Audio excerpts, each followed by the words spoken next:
Donc, je vais laisser donc chacune de vous se présenter et ensuite on pourra entrer dans le menu. Nancy, on t'écoute? Bonjour tout le monde. Je me présente Nancy Lee, nutritionniste en santé publique. Je dirais, c'est ça, en tant que nutritionniste dans le contexte de consultation. C'est sûr que je rencontre des clients, des patients qui ont cette condition. Alors aujourd'hui, mon intention, c'est peut-être partager plus au niveau du après, une fois le diagnostic posé, comment justement on peut arriver à mener une vie dans le plus normal possible. Désolée, il y a des messages qui rentrent de mon côté pour le bruit de fond. Alors, je dirais, c'est là mon intention. Et c'est aussi de voir, là, on en profite, là, comme on a des professionnels de la santé là, pour justement démystifier tout ce qui est la compréhension de ces conditions-là. Il y a beaucoup de mythes, je dirais. Là, alors, je pense que ça va être fort intéressant comme room. Merci. Super, merci Nancy. Edith, peut-être aussi te présenter en quelques minutes? Oui, bonjour. Alors, je suis Edith Lalanne, je suis directrice générale de Celiac Québec. Celiac Québec, dans le fond, on est un organisme sans but lucratif qui existe depuis près de 40 ans. Dans le fond, notre mission, c'est de faciliter la vie des personnes atteintes de la maladie cœliaque, mais aussi de tout ce qui tourne, de toutes les personnes qui peuvent tourner autour des gens atteints. Donc, on intervient autant au niveau des professionnels de la santé, du gouvernement pour la réglementation au niveau de l'étiquetage ou encore pour aller chercher de meilleures mesures fiscales. On travaille aussi beaucoup avec les départements les milieux de l'éducation, autant pour faire de la formation, mais aussi pour stimuler la recherche sur la maladie cœliaque. Donc, on a un grand... on touche à beaucoup de choses. Et puis, bon an, mal an, on a environ 500 personnes là, qui ont reçu le diagnostic de la maladie cœliaque qui viennent chez nous pour venir chercher de l'aide, du soutien, des trucs, etc., etc. Je passe Super, la parole merci. à Francine. Oui, Francine, c'est à toi. Je pense que le micro de Francine doit être fermé.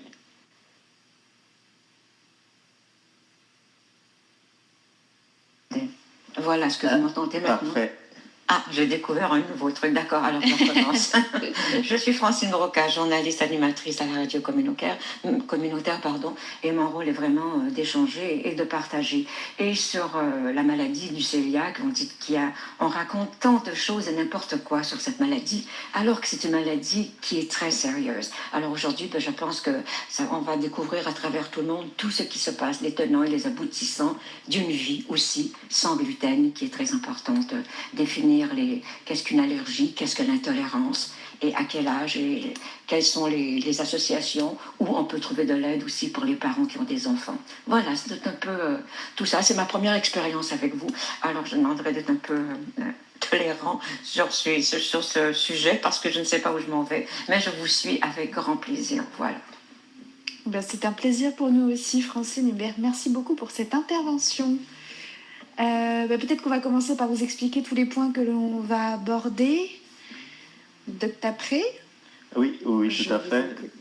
Donc, c'est ça. Donc, on va parler aujourd'hui de ces trois entités, en particulier la maladie cœliaque, puisque c'est celle qui est la plus préoccupante.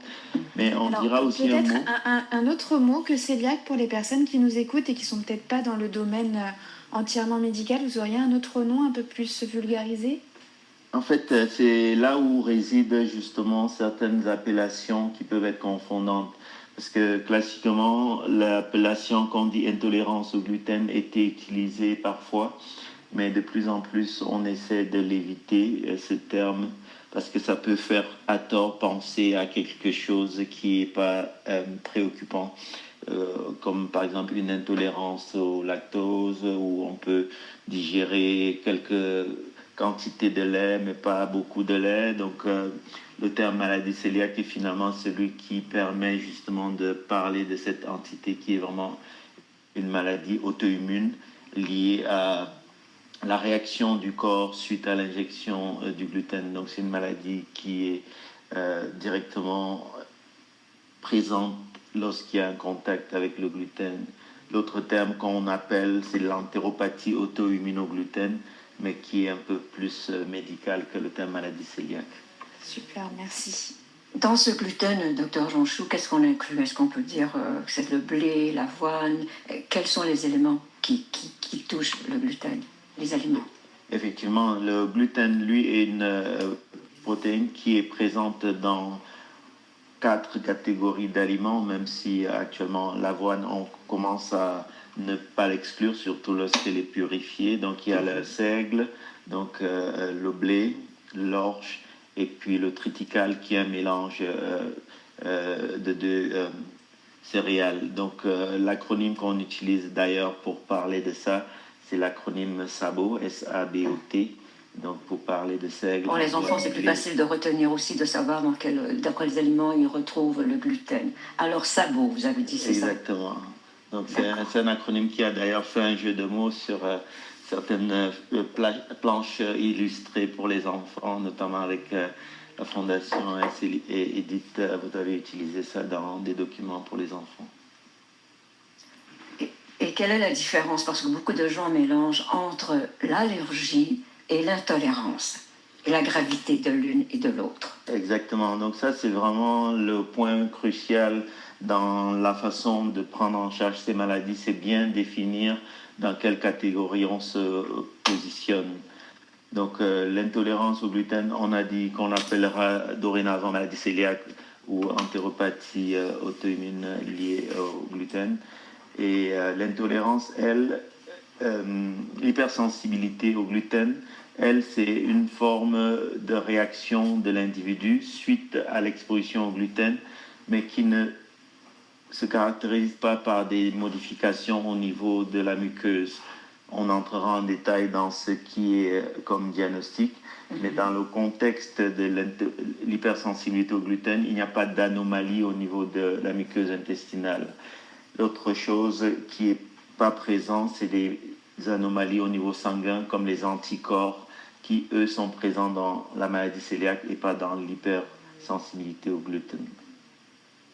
Alors, si on a une allergie, est-ce plus grave que l'intolérance? C'est-à-dire que si moi j'ai une intolérance, je ne peux pas du tout absorber des aliments avec du gluten, contrairement à une allergie. Quelle est entre les deux pour les personnes qui souffrent de l'un ou de l'autre? Exactement. Donc, on a parlé de la maladie cœliaque, de l'hypersensibilité au gluten. Et la troisième catégorie, l'allergie, qui, elle, est définie comme l'allergie au blé, spécifiquement. Et cette allergie au blé peut être comparée à ce qu'on observe pour d'autres maladies, comme une allergie aux œufs, une allergie aux arachides. Et dans ce contexte, c'est vraiment la réaction très limitée à cet aliment-là qui est observée. Donc, dans le contexte de maladie cœliaque, les symptômes peuvent être variés, on entrera dedans. Mais je voudrais peut-être, avant d'entrer dans les symptômes, demander par exemple à Edith de raconter l'histoire de son fils au niveau des symptômes, parce que c'est très typique l'histoire des cas où parfois on voit comment chaque cas se présente. Oui, alors, moi, j'avais mon garçon qui avait 9 ans, et j'aime toujours raconter cette histoire-là parce que je disais tout le temps à mes amis, moi j'ai un enfant qui est quand même assez particulier parce que il n'aime pas les hamburgers, il n'aime pas la pizza, il n'aime pas les hot dogs. Alors tous les mets que habituellement les enfants sont donc heureux qu'on leur fasse, ben moi ça passait pas chez nous. Alors je faisais souvent la blague quand on allait souper chez des amis, ben si tu me fais du poulet puis du brocoli, on devrait être correct. Alors, et une année, on avait pris des billets pour aller faire du ski. On avait pris des billets de saison à Bromont et puis je m'étais dit, ben ça n'a pas de bon sens, il va falloir qu'ils mangent des sandwichs. Là. Je ne peux pas faire de la grande gastronomie pour dîner pendant nos journées de ski. Et on commençait nos journées de ski le matin et on rentrait manger nos sandwichs le midi et on n'a jamais terminé une après-midi de ski. Maxime avait toujours mal au ventre et tout ça. Et à force de l'avoir nourri au sandwich sur l'heure du midi pendant les week-ends, à un certain moment donné, ses maux de ventre sont devenus de la diarrhée. Il a manqué énormément de jours d'école, mais ça finissait toujours par passer. Puis là, ben, on revenait un peu à la normale parce qu'on s'entend, il mangeait ses sandwichs le samedi et le dimanche. Et là, excusez-moi, est-ce que c'était dû parce au pain qu'il mangeait, c'était ça? Oui. C'était le pain? D'accord. Oui, parce de façon, je dirais, naturelle, Maxime avait enlevé, dans le fond, tous les ingrédients qui contenaient du gluten. Mais cette année-là, j'avais forcé la note un petit peu sur les sandwichs. Et puis, fait que la semaine, on manquait souvent de l'école le lundi, mardi, puis là, on retournait à l'école, puis là, on retournait en ski, puis là, finalement, c'était toujours le même scénario jusqu'à ce qu'à un moment donné, il est vraiment tombé en diarrhée intense. Là, il y avait plus aucun aliment qui passait. En fait, tout passait tout droit. Au pire de la crise, il pesait 60 livres environ à cette époque-là. Il avait perdu 10 livres. Alors là, parce que là, le médecin nous disait, donne-lui de l'eau de riz, des choses comme ça. Alors, mais finalement, on a insisté pour voir notre médecin de famille et on a eu la chance qu'elle ait la présence d'esprit dans les tests qu'elle a décidé de lui passer, de faire le test des anticorps antitransglutaminase. Et les résultats sont rentrés peut-être là, quelques semaines plus tard. Ces résultats-là étaient positifs. Et par la suite, là, on a été transféré en gastro pour venir confirmer le diagnostic. Oui, c'est toute une histoire. Mais votre fils avait été déjà diagnostiqué qui est allergique au gluten. En fait, c'est que, non, avant son âge de 9 ans, nous, on ne savait pas qu'il était cœliaque. D'accord. C'est dans le fond, c'est cet événement-là, tu sais, qui a fait en sorte, le ski, moi je dis tout le temps, c'était le ski parce que j'ai forcé la note à faire des sandwichs comme repas sur l'heure du midi. Et là, c'est là que son corps a décidé que ça ne fonctionnait pas. Et puis... fait que dans le fond, on a commencé le ski en janvier. On a passé les tests. On s'est rendu chez le médecin là, probablement autour de mars-avril. Et on a eu le diagnostic en juillet quand on a rencontré là, le gastro-entérologue.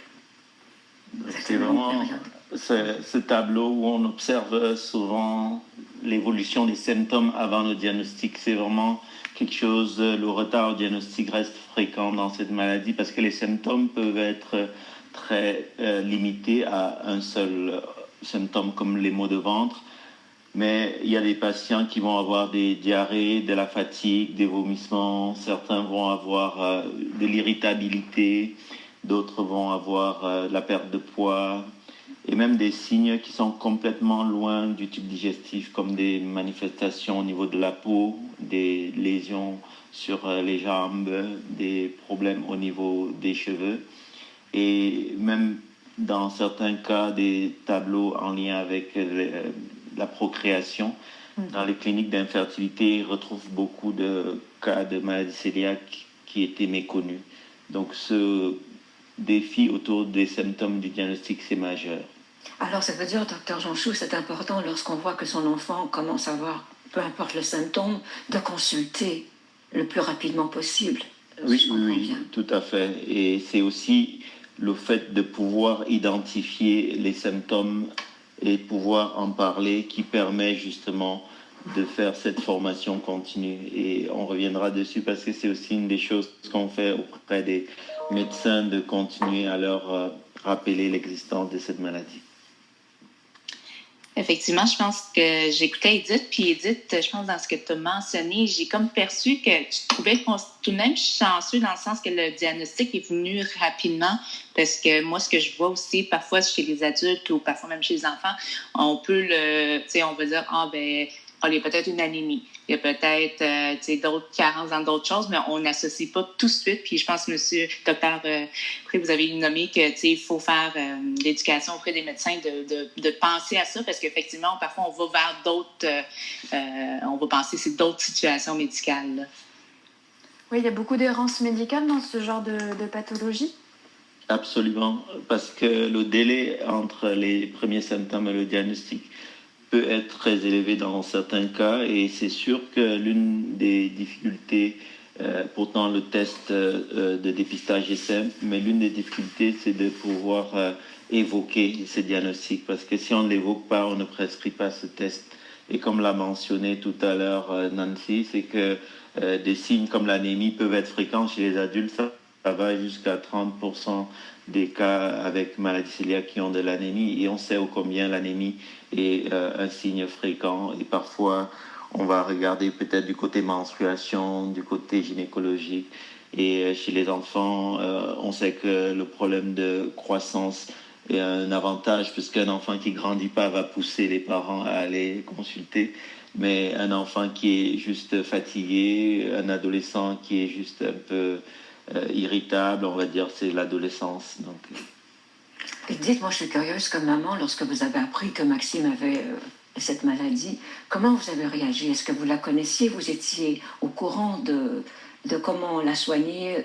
Comment vous êtes-vous prise pour apprendre tout ça? Quelle a été votre réaction? Bien, c'est sûr que quand notre médecin de famille nous a annoncé que, elle nous a dit, ça regarde pour une maladie cœliaque, parce que là, à ce moment-là, ce qu'on savait, c'est que Maxime avait développé les anticorps, mais on n'avait pas encore la confirmation du diagnostic, parce qu'il fallait voir le gastro-entérologue pour avoir la confirmation du diagnostic. Alors, c'est sûr que quand elle me dit, ça regarde pour la maladie cœliaque, dans ma tête, j'ai fait, c'est quoi là, ça? Là, je mélangeais la maladie de Crohn, la colite ulcéreuse. Alors, j'étais un petit peu mélangée. Et là, elle me dit, il va falloir qu'il arrête de manger du gluten. Alors, j'ai dit, wow. C'est juste ça. Sur le coup, je vous dirais, là, l'appel est rentré un soir à 9h. Je vais m'en souvenir toute ma vie. Et sur le coup, je me suis dit, c'est quand même pas si pire que ça. Et c'est quand j'ai commencé à regarder les aliments dans mon garde-manger, dans mon réfrigérateur. Et là, je savais pas trop c'était quoi le gluten et tout ça. Puis là, on m'avait dit, il faut que tu continues de lui en donner, parce que pour confirmer le diagnostic, il faut que la personne elle soit sous diète avec gluten. Oui, qui est très, très important. On fait souvent l'erreur d'aller passer un examen et d'arrêter de tout manger, ce qui contient, je pense, docteur Jean-Chou, vous pouvez l'expliquer, c'est qu'avant d'aller passer l'examen, il faut se nourrir de gluten pour être sûr qu'on fait une allergie ou une intolérance. Exactement. Dans le contexte de cette maladie cœliaque, l'examen clé qui permet de confirmer le diagnostic, c'est vraiment la biopsie intestinale qui se fait actuellement par endoscopie. Juste pour l'histoire, à l'époque, avant que les endoscopies ne soient très répandues, accessibles, on utilisait ce qu'on appelait une capsule de Watson, où on envoyait un petit crochet qui allait dans la muqueuse intestinale, et on tirait ensuite par la suite pour retirer un petit bout d'intestin. Mais actuellement, la biopsie se fait par vision directe avec la caméra. Ce qu'on appelle la caméra, c'est l'endoscopie. Et on prélève des petits morceaux au niveau de la muqueuse de l'intestin. Et ces morceaux sont analysés et permettent de voir ce qu'on appelle l'atrophie au niveau des villosités de l'intestin et certains autres signes un peu plus techniques. Mais le diagnostic formel repose vraiment sur ça. Et c'est quelque chose qui est souffrant? L'examen en lui-même n'est pas douloureux, c'est juste l'inconfort. Par exemple, chez les enfants, les endoscopies qu'on fait actuellement se font sous sédation profonde par un anesthésiste. À l'époque, on faisait nous-mêmes avec une sédation légère en injectant des médicaments pour les calmer. Mais on s'est rendu compte qu'il y a des patients qui étaient un peu inconfortables. Donc, grâce à un travail d'amélioration des pratiques, on a réussi à avoir des anesthésistes présents à toutes nos procédures. Donc, pour vous donner une ordre d'idée, chaque année, on en diagnostique une centaine au CHU Sainte-Justine. Et ces enfants peuvent aller le plus jeune qu'on a récemment, c'est 7 mois, jusqu'à 18 ans. Donc faire une endoscopie à un bébé de 7 mois ou à un grand de 18 ans à qui on peut geler la gorge, comme chez les adultes, c'est pas la même chose. Chez les adultes, ils vont geler la gorge et puis vous pouvez conduire tout de suite après. Oui, Edith, écoutez, bon, vous avez dit que vous avez appris ça. Moi, je suis curieuse parce que, comme une maman, vous avez des... Est-ce que vous avez d'autres enfants que Maxime? Est-ce que c'est le seul qui est allergique au gluten? Oui, en fait, c'est ça. Alors, c'est sûr que ça a été, je vous dirais, ça a été un choc. C'est très troublant. Déjà, tu sais, dans la société dans laquelle on vit aujourd'hui, on est très occupé. On a beaucoup parlé de charge mentale et tout ça. Alors là, tu te dis, OK, va-t-il falloir que je fasse toujours 2 repas? Comment on Voilà. va faire? Puis, tu sais, l'alimentation, c'est 3 fois par jour, là. Alors, à un moment donné, j'ai pensé qu'il allait se nourrir juste de fruits, légumes, viande, et puis que ça allait arrêter là, qu'on n'allait pas pouvoir manger rien d'autre. Donc, il y a eu vraiment, je dirais, la première année, qui était en 2013, ça a été une année très difficile. Un Le apprentissage. temps de s'adapter. Oui, exactement. Et puis, et oui, j'ai un autre garçon qui est plus jeune, 3 ans plus jeune. Et lui, voyez-vous, on a fait les tests, parce qu'on a fait tous les tests de la, tu sais, de la famille Toute la du famille. premier degré. C'est ça. Alors, moi, je sais que je suis porteuse du gène, mais je n'ai pas développé la maladie. Et mon autre garçon est aussi porteur du gène. Donc, on mesure ses anticorps de temps en temps, juste pour s'assurer qu'il ne développe pas la maladie. Docteur Jean-Chou, quel est le pourcentage des parents et des restes de la famille qui ont des jeunes allergiques à l'intolérance du gluten lorsqu'on découvre que son enfant en a un? Il est important de faire comme Edith, la famille doit passer un test aussi au complet. Oui, tout à fait. Ça, c'est un élément important, le dépistage de la famille, de la fratrie. Et avant de donner justement des ordres d'idées de fréquence dans la famille, je vais quand même resituer les prévalences à l'échelle mondiale, on va dire. Donc, les données commencent à être bien caractérisées et on sait que la prévalence dans la population générale, pour ce qui est de la maladie cœliaque, va varier de 1 pour 100, donc ça c'est une prévalence assez standard, à des taux jusqu'à 6%. Par exemple au Maghreb, on peut faire jusqu'à 6%, on peut voir jusqu'à 6% de prévalence. Donc ça c'est important de prendre en compte cet élément. Donc pour ce qui est du Québec, on n'a pas encore de données caractérisées, mais on pense qu'on se situerait autour de 1% comme moyenne de prévalence. Et à côté de ça, donc, il y a des catégories de population qui ont plus de risques que la population générale. Il y a les sujets qui ont des maladies auto-immunes comme le diabète, des maladies comme les maladies hépatiques auto-immunes. Certains syndromes génétiques, vous avez entendu parler de la trisomie 21 par exemple, ou certains syndromes avec des malformations, le syndrome de Turner, qui est aussi une maladie génétique.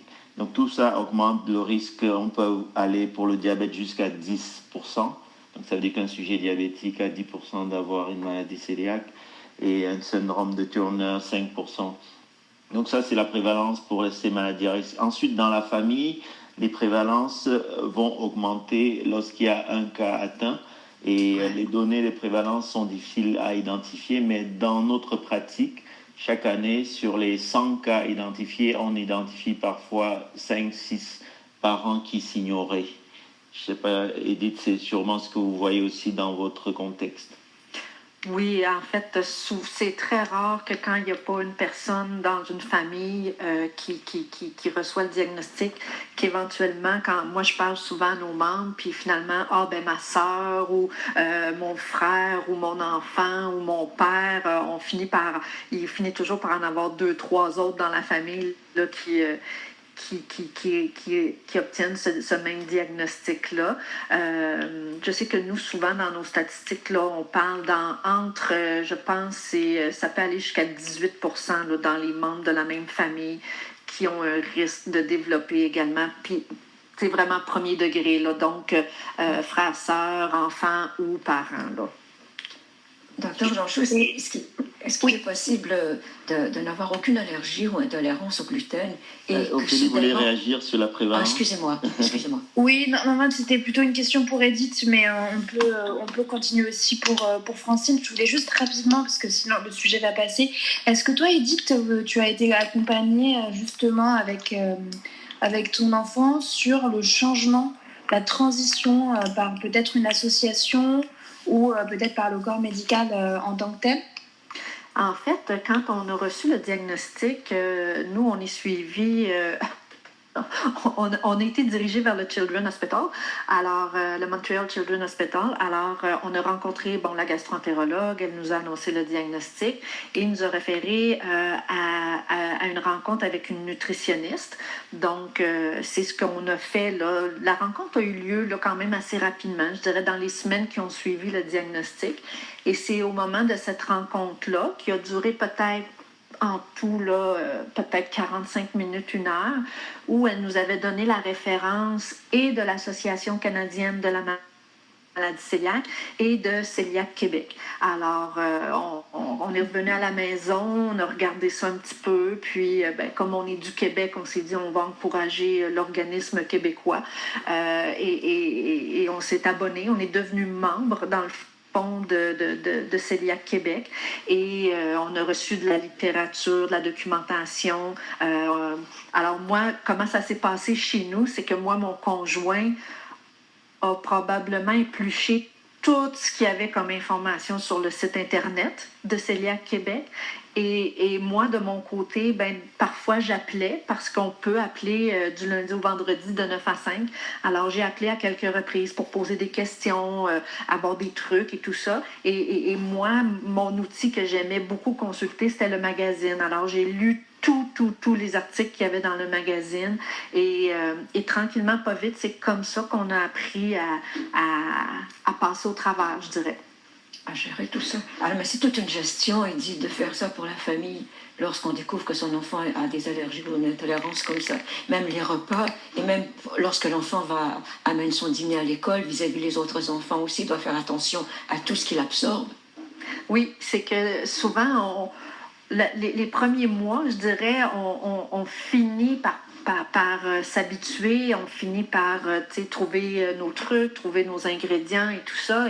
Et là, on finit par avoir un certain, je dirais, contrôle sur notre environnement quand on est à la maison. Ouais. Mais dès qu'on sort de la maison, là, c'était, à l'époque, il était au primaire, alors, il faut...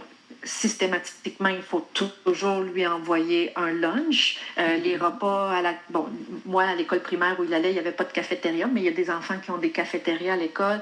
Ouais. Souvent, les cafétérias ne veulent pas gérer ce genre de repas-là parce qu'il peut y avoir de la contamination. Aller chez un ami une fête d'amis où il va y avoir un gâteau, il faut lui envoyer son gâteau à lui parce qu'il ne pourra pas manger le gâteau de la fête d'amis.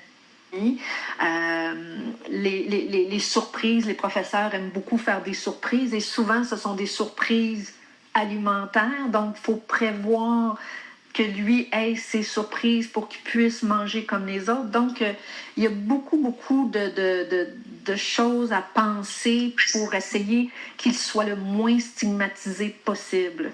Et comment Maxime a-t-il réagi à ça lorsqu'il a appris pour lui? Est-ce que, il avait 9 ans, on sait que si c'est un enfant de 1 an ou 2 ans, c'est peut-être plus facile de l'habituer. Mais lorsqu'on a 9 ans, il est habitué à manger autre chose. Quelle a été sa réaction à lui, à l'enfant? Moi, Maxime, c'est comme si c'était une vieille âme. Alors, j'ai un enfant qui est résilient, qui n'est pas compliqué. Je dirais que c'est un enfant qui s'est toujours satisfait de peu. Donc, mais ça, c'est un exemple. Mais je sais que chez d'autres enfants, c'est tout à l'opposé. Il y a des enfants qui vont se rebeller, il y a des enfants qui ne veulent pas, il y a des... Tu sais, les enfants, vous savez, l'intimidation, elle est là tout le temps, hein, qu'on soit cœliaque, pas cœliaque. La différence fait aussi. Exactement. Donc, il y a des enfants qui ne seront pas à l'aise d'en parler, d'autres, oui.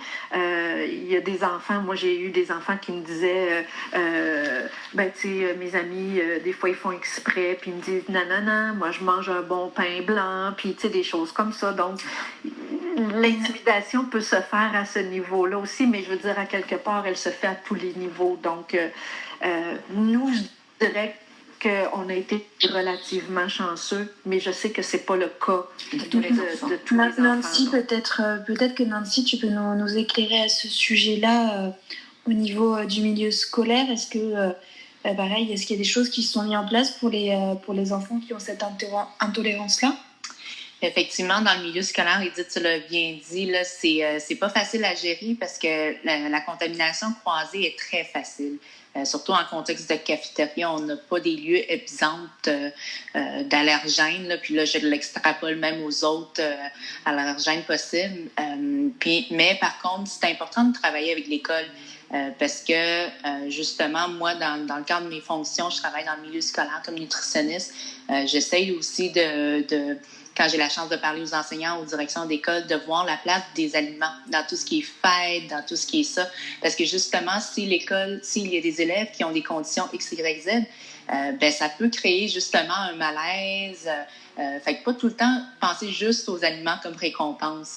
Et là, une fois qu'on sait, puis les écoles, ils font tout le temps remplir des fiches santé. Fait qu'ils sont identifiés, les jeunes avec des conditions particulières. Puis c'est travailler avec l'enseignant pour que justement on puisse pas créer trop de situations comme ça.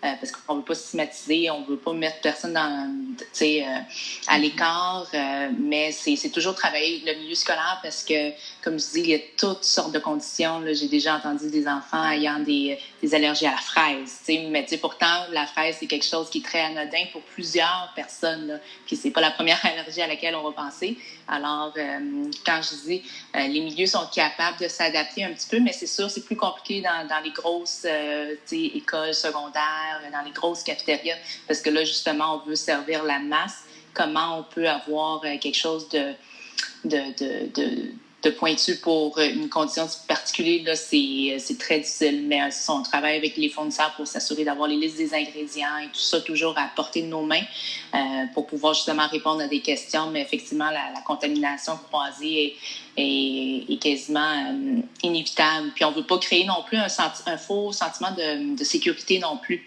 C'est pour ça que le milieu scolaire est très réticent à dire c'est un milieu exempt de ci, de ça, parce que justement, on ne peut pas le garantir. Puis parfois, ça ne vient pas nécessairement de nos produits, ça vient des choses que les parents apportent. Fait que la contamination croisée est très facile là, dans des milieux où il y a tellement de personnes qui va et vient. Dans les milieux scolaires, diriez-vous, Nancy, qu'il est important pour les parents d'envoyer une lettre pour dire, surtout si l'enfant est jeune, pour démontrer que l'enfant a une intolérance, une allergie?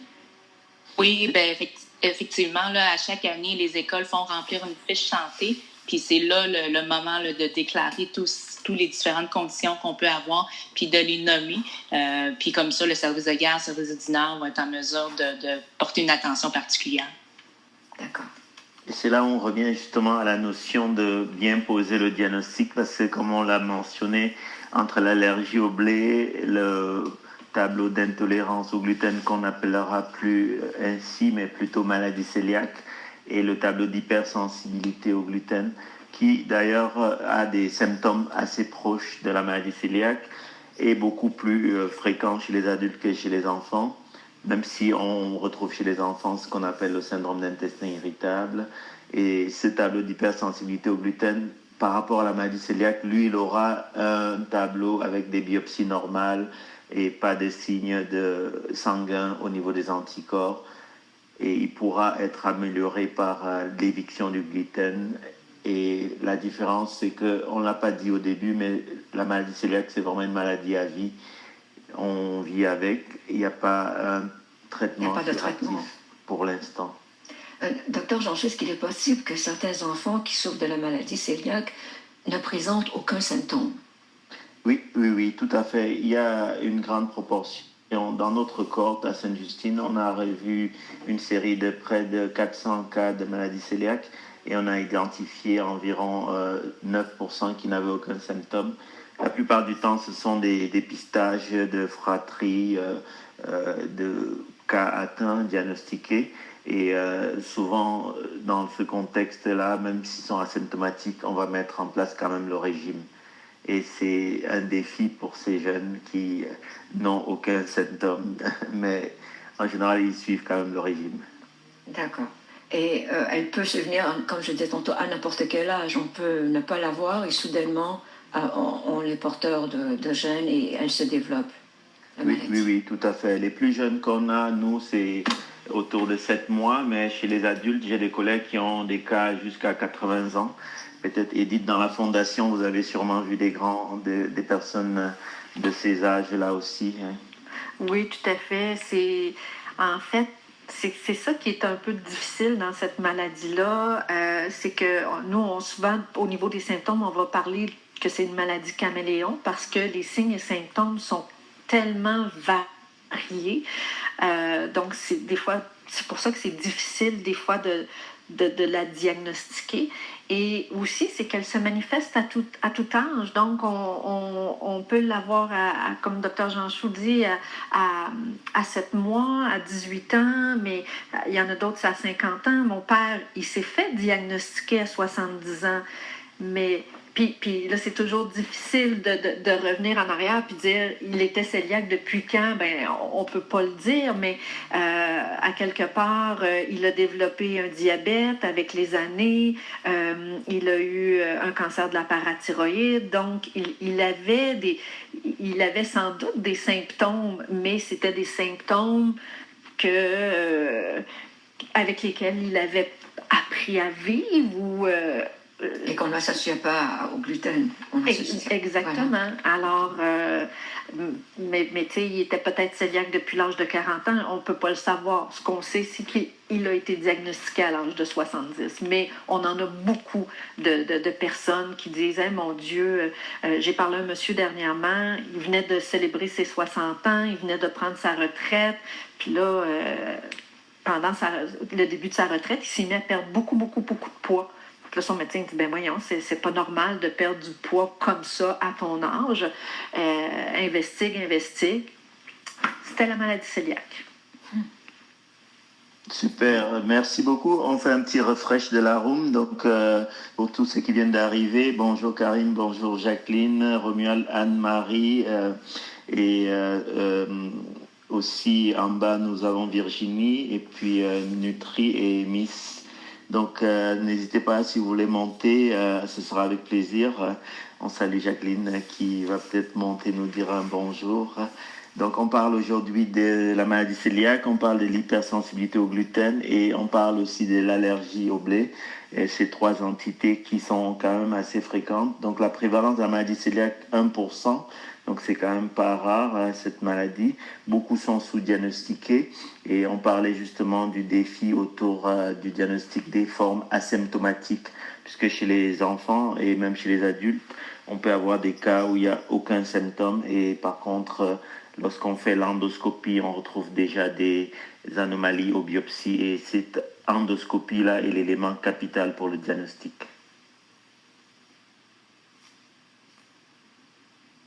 Du coup, on va peut-être passer au point suivant que l'on devait aborder ce soir. Docteur Jean Chou, oui, tout à fait.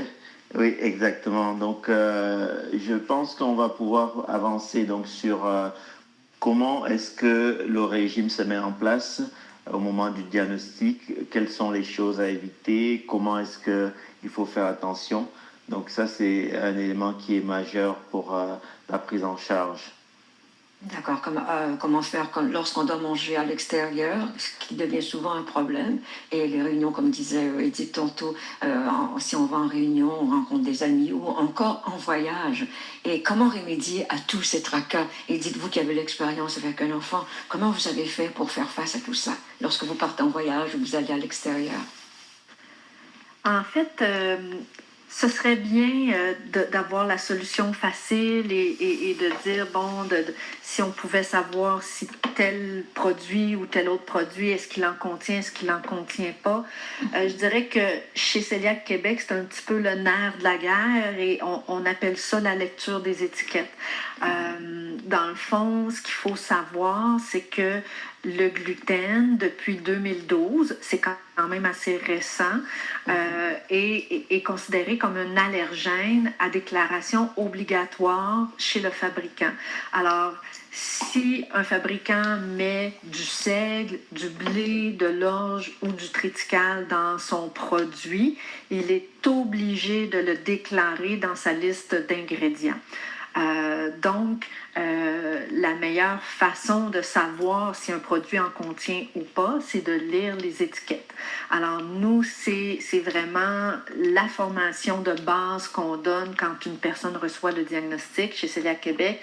C'est cette formation-là sur la lecture des étiquettes, sur la réglementation, comment la comprendre, comment l'interpréter. Et comment naviguer avec les produits qui sont dans une zone de risque. Parce que ce qu'il faut savoir, c'est que oui, ce qu'on appelle le contient est à déclaration obligatoire, mais la contamination croisée n'est pas une déclaration obligatoire du fabricant. Donc, on a beaucoup de produits sur les tablettes qui sont, des fois, on se dit, bon, qu'est-ce que le fabricant nous dit ici? Est-ce qu'il en contient? Est-ce qu'il peut en contenir? Alors, ça peut devenir très difficile dans ces produits-là que j'appelle dans mes produits à zone de risque. Ouais. Les gens aimeraient tellement qu'on leur dise il en contient ou il en contient pas. Malheureusement, cette réponse-là, elle n'appartient qu'au fabricant.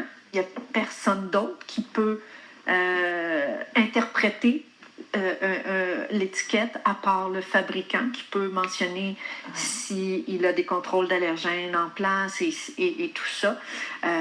Donc, ça devient difficile.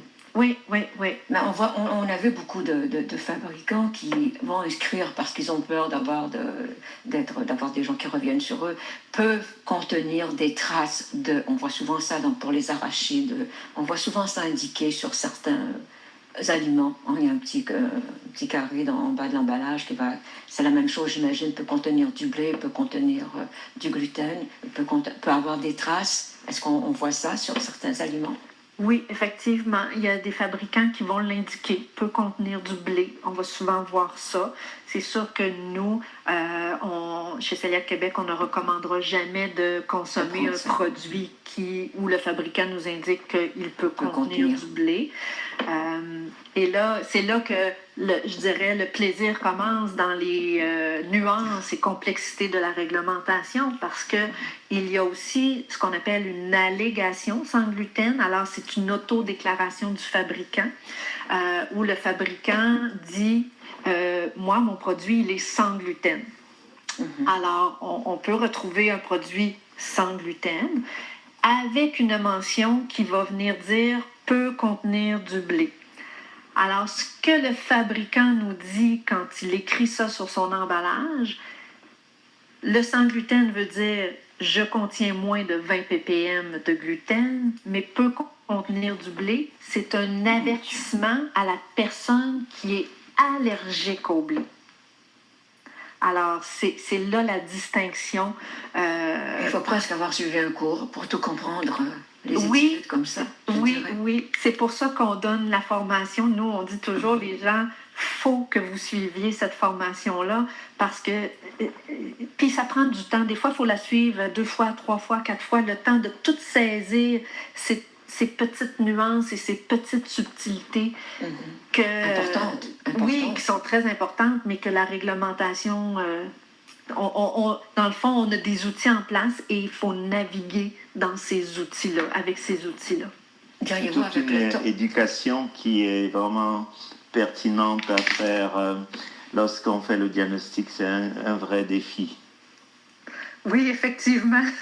Je dirais que nous, la chance, c'est qu'on est là-dedans à tous les jours. La chance, c'est que moi, je fais l'épicerie et que je découvre toutes sortes de nouvelles choses qui sont écrites sur les emballages et ça nous permet, on est en contact direct avec Santé Canada et des fois, on voit des anomalies. Donc, on suit ça, on fait une vigie, je dirais, à tous les instants. Et qui nous permet de vraiment toujours mieux saisir, mieux comprendre et d'adapter, dans le fond, toujours notre formation en conséquence de comment la loi évolue avec le temps.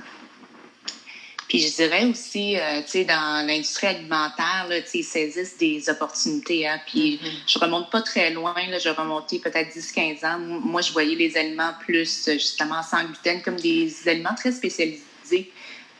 Puis qu'il y avait un coût aussi associé à ça. Mais à travers les années, il y avait la fameuse mode du sans gluten. Puis je n'irai pas dans les détails pourquoi c'est arrivé là ou pas, mais sauf que toutes les grandes marques ont commencé à sortir des produits. Puis là, c'est là que je veux rebondir sur ce qui est dit. C'est pas facile parce que tout est dans les subtilités d'utilisation de mots, les règles qui sont derrière sur chaque allégation. C'est fascinant. Il faudrait effectivement prendre un cours complet, un dictionnaire pour comprendre ça, mais l'industrie alimentaire a saisi une opportunité puis a comme explosé des produits sans gluten, mais est-ce qu'ils sont tout le temps sans gluten? C'est questionnable. Puis il faut faire attention. Fait que parfois aussi, est-ce qu'on va avec des produits qui sont plus reconnus, peut-être plus spécialisés, ou on va dans les grandes marques de produits qu'on trouve qui ont des versions gluten, réguliers, des versions sans gluten. Fait que c'est pas facile tout le temps pour les personnes de se retrouver dans tout ça. Puis oui, dans un monde idéal, tout le monde devrait cuisiner, avoir le contrôle, mais la réalité, c'est pas facile. Mais ce qui est, moi, je trouve, je sais pas si Edith, tu es d'accord, mais c'est sûr qu'avec l'arrivée de tous ces produits-là, il y a certains produits le coût aussi a baissé. Fait que je sais pas si toi, tu as vu un changement au niveau des produits depuis le début du diagnostic de Maxime versus maintenant. L'impact financier, là, je veux dire ça, là, est-ce que ça s'est amélioré ou c'est encore peut-être au même niveau? J'aimerais ça te poser la question parce que comme toi qui vis avec ça. En fait, oui, ça a changé. Puis, tu as raison, Nancy. Il y a eu, on ne peut pas se le cacher, là, il y a eu une mode sans gluten qui était... et où est-ce que nous, j'essaie toujours d'être très diplomatique sur ça, c'est que la mode du sans gluten, le mauvais côté de la médaille de ça, c'est que ça l'a rendu la maladie cœliaque un peu... les gens ne la prenaient pas au sérieux. Alors ça a été le mauvais côté de la médaille que je dis toujours, mais le bon côté de la médaille, c'est que l'industrie alimentaire a effectivement fait exploser l'offre de produits sans gluten. Et puis, Santé Canada a fait des tests sur autant les produits qui portaient l'autodéclaration sans gluten et aussi les produits qui sont certifiés par un tiers indépendant sans gluten. Et dans les deux cas, il y avait à peu près 4 à 5 % de produits qui ont été retrouvés qui avaient plus de 20 ppm. Fait que nous, on dit que maintenant que la réglementation, là, ça fait 9 ans, quasiment 10 ans là, qu'elle est implantée, on dit toujours un produit qui porte l'allégation sans gluten, elle est quand même sécuritaire. Le produit est quand même considéré sécuritaire. C'est sûr que le risque zéro n'existe pas puis que c'est possible qu'un produit finalement contienne. À ce moment-là, il y a le recours au MAPAC qu'on peut faire pour faire analyser le produit et après ça, le MAPAC décide s'il doit y avoir un rappel de produit et tout ça. Donc, on a quand même accès à une possibilité à assurer la sécurité des gens. Mais le coût des produits dans certaines catégories est devenu aujourd'hui quasiment similaire aux produits réguliers. Par contre, c'est sûr que la catégorie des farines, des pâtisseries, donc vraiment, là, je dirais dans la boulangerie, les pains, ça, les produits sont encore quand même 2 à 3 fois plus chers que les produits réguliers. Oui, je dirais, c'est ce que j'ai remarqué là-dessus, que le pain, pourtant qui est un ingrédient, tout le monde mange le pain, les enfants en veulent, et c'était le produit qui m'avait le plus surpris, le prix du pain qui était exorbitant, et je me demandais les familles qui ont plusieurs enfants, comment on faisait pour acheter ça. Donc, on reviendra justement sur le point des aides, parce qu'il y a quelques aides gouvernementales. Donc, je profite pour accueillir Jacqueline Simoneau, qui est montée sur la scène, notre championne olympique, qui est aussi la porte-parole de Cœliaque Québec. Et merci beaucoup pour ton temps, pour avoir accepté de partager un peu entre deux entraînements. Et je vais peut-être te laisser te présenter. Beaucoup ici te connaissent, mais juste un petit mot de présentation. Et puis Ophélie va te poser quelques questions sur comment tu expérimentes dans ta vie de championne arriver à jongler avec le régime sans gluten. Alors Jacqueline, je vois que tu as un petit fanion, peut-être que tu ne sais pas. Il faut que tu appuies sur ton micro en bas à ta droite pour débloquer le micro. Voilà. Ah, merci beaucoup. De rien. Merci beaucoup, Dr. Frey, pour l'introduction. Et Ophélie, merci beaucoup de m'avoir sur l'émission aujourd'hui. Alors, je vais m'introduire un petit peu brièvement. Comme le docteur l'a déjà mentionné, j'ai la maladie cœliaque. J'ai été diagnostiquée à l'âge de 8-9 ans. Et à ce jeune âge-là aussi, j'avais le rêve d'aller aux Jeux olympiques. Et quand j'étais jeune, j'ai tombé très, très malade. Très souvent dans mes entraînements de natation artistique, je me retrouvais souvent à l'hôpital en perte d'énergie. Je perdais ma masse musculaire, je perdais même mes cheveux. Et puis, 4 ans plus tard, de rentrer au Children's ici à Montréal, j'ai été diagnostiquée avec la maladie cœliaque avec le gastro-entérologue Dr. Sigmund au Children's. Alors, depuis ce temps-là, je vis avec la maladie cœliaque et comme je vous ai entendu parler déjà, c'est quoi une vie quotidienne de manger sans gluten? Et j'ai aussi la chance, comme athlète olympique, de voyager autour le monde et de voir et expériencer comment c'est de manger sans gluten autour du monde aussi et comment que les autres pays traitent la maladie cœliaque aussi. Je vois qu'il y a plusieurs pays en Europe, par exemple l'Italie ou même l'Angleterre, qui prend la maladie un petit peu plus au sérieux, peut-être c'est un petit peu plus prévalent dans ces pays-là aussi, car c'est plus facile de trouver des produits sans gluten versus des pays en Asie. Alors, voici juste quelques observations que j'ai pu faire pendant mes voyages de compétition ou l'entraînement à date. Et justement, avec votre régime alimentaire de sportif, est-ce que ça n'a pas été difficile de s'adapter avec une vie sans gluten?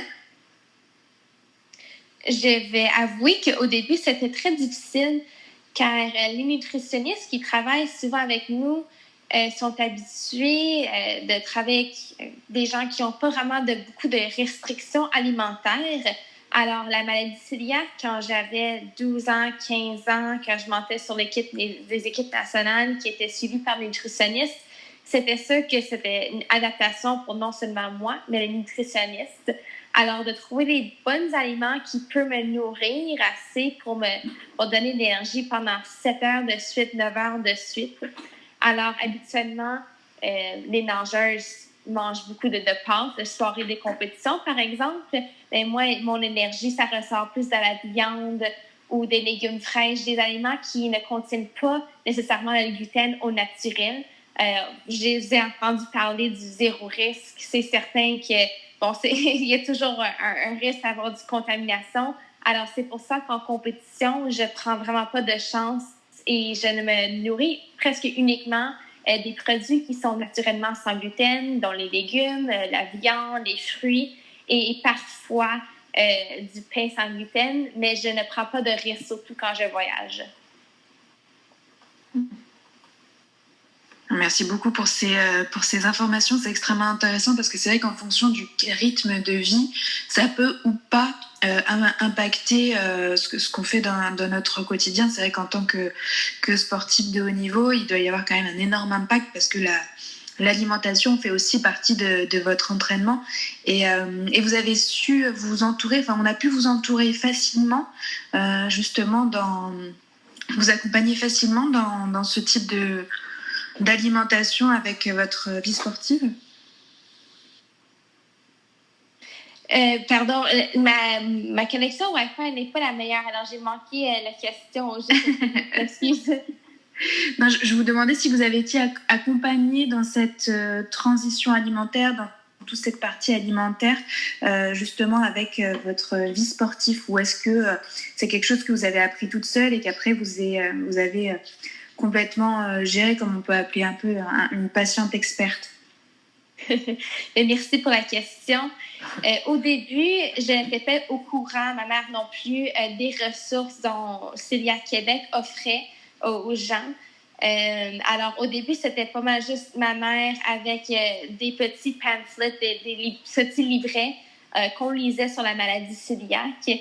Et à fur et à mesure, je travaillais avec plus de nutritionnistes, mais cela venait vraiment plus avec les équipes nationales à natation qui venaient avec. Et tout récemment, je travaille avec Celiac Québec comme porte-parole et puis maintenant, je suis au courant de tous les services que Celiac Québec offre aussi.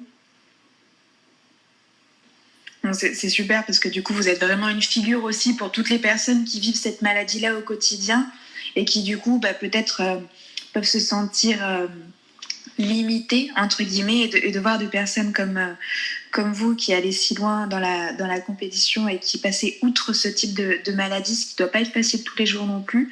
Ça leur donne un beau modèle, je trouve. Peut-être que le docteur Jean Chou a aussi une question.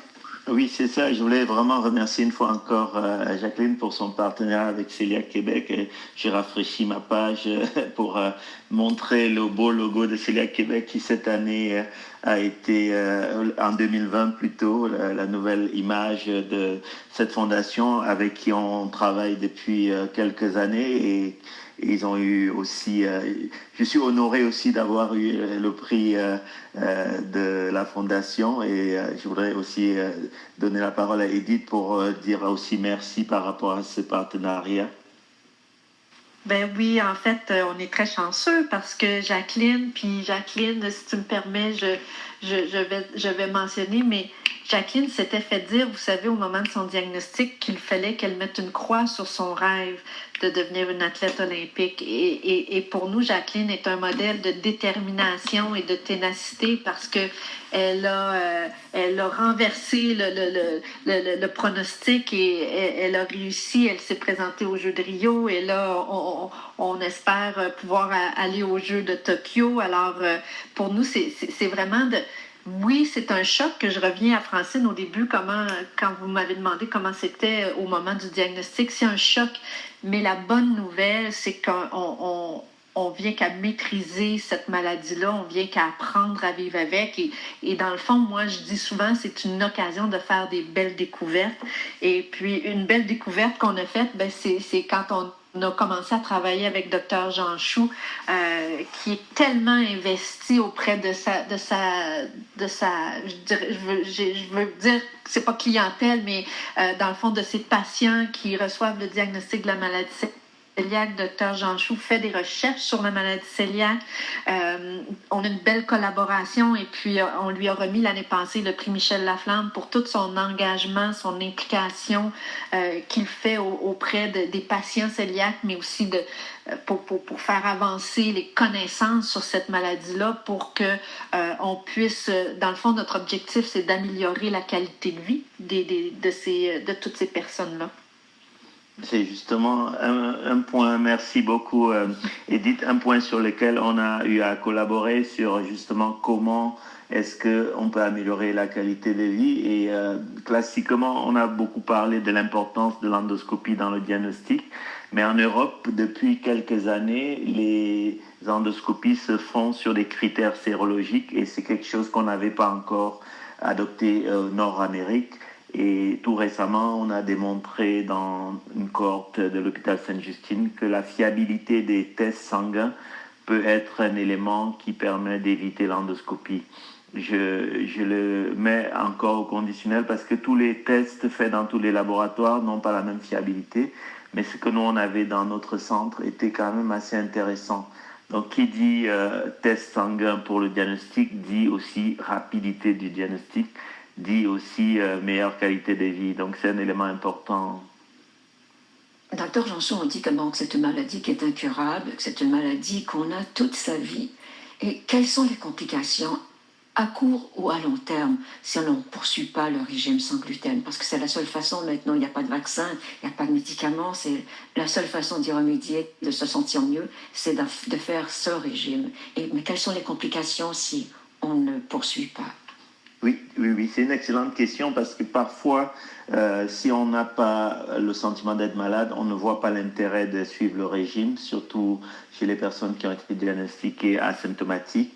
Donc, les complications peuvent être aussi simples que des carences nutritionnelles.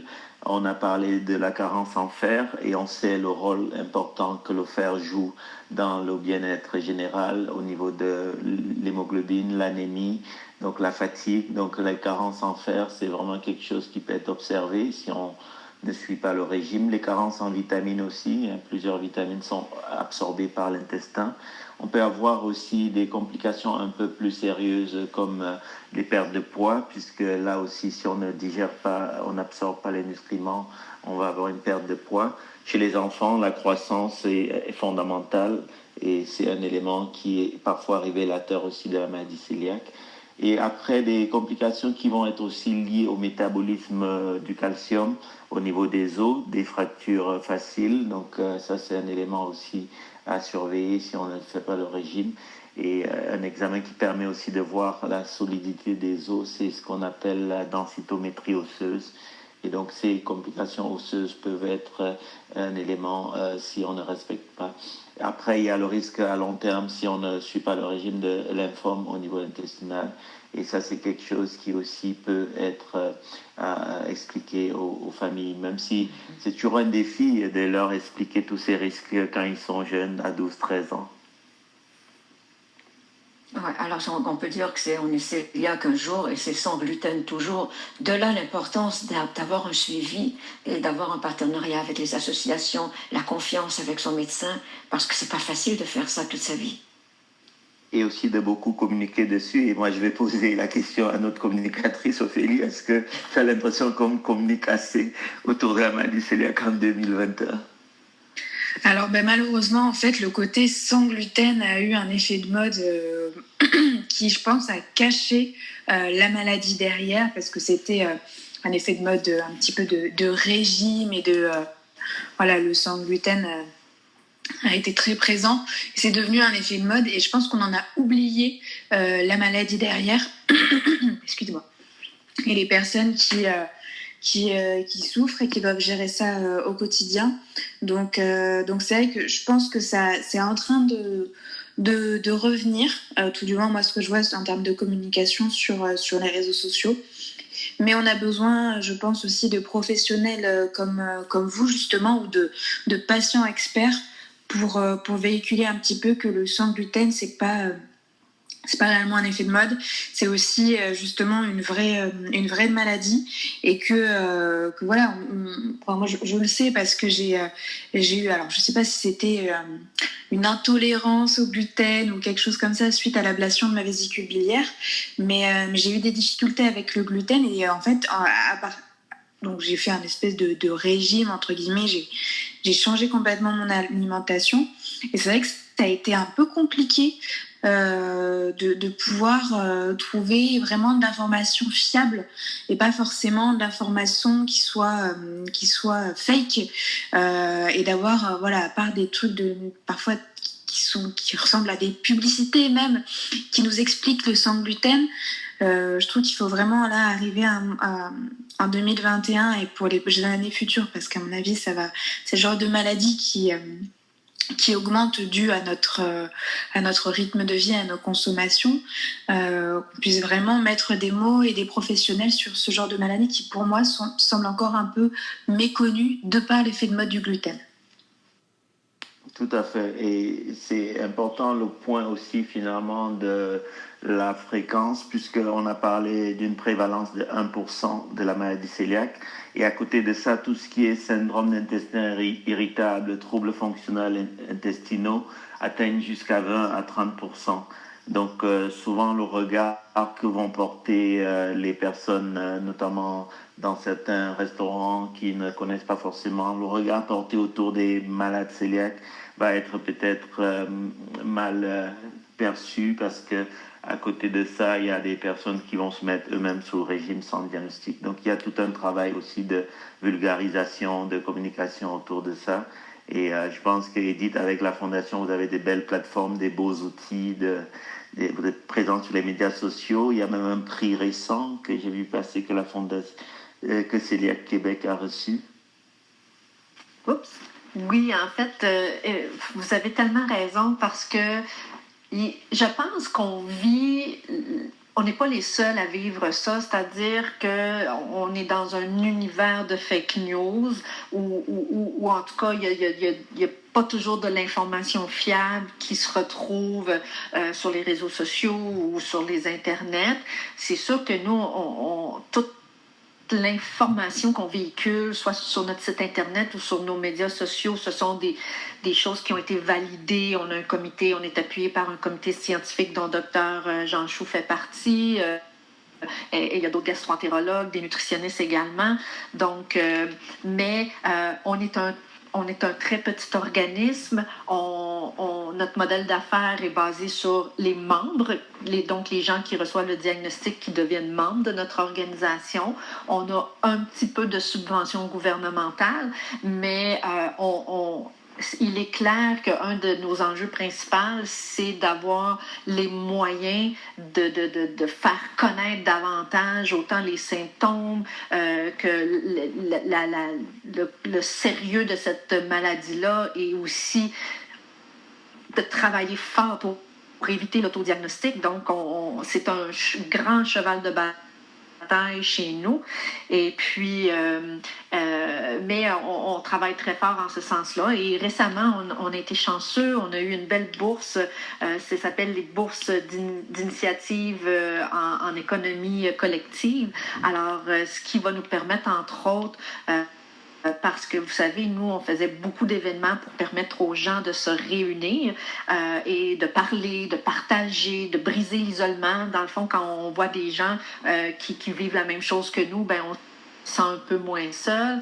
Alors, grâce à cette bourse-là, on va être en mesure de faire des petits groupes d'entraide, mais en mode numérique, et ça va être supervisé par une nutritionniste pour s'assurer que quand les gens justement commence à s'échanger des trucs, bien, s'assurer que s'il y a un truc qui est plus ou moins adéquat, que la nutritionniste puisse ramener les choses et que le tout se fasse là, de façon sécuritaire et que les gens ne repartent pas avec de la fausse information. Donc, tout ce qu'on fait, nous, on essaie toujours qu'il y ait un professionnel de la santé qui soit dans l'entourage parce que rapidement, les gens, vous savez, on entend une information, on en retient 10 à 20 et puis là, il nous manque des bouts et là, on partage cette information-là avec quelqu'un d'autre et c'est le jeu du téléphone et finalement, l'information au bout de la ligne est rendue plus ou moins bonne.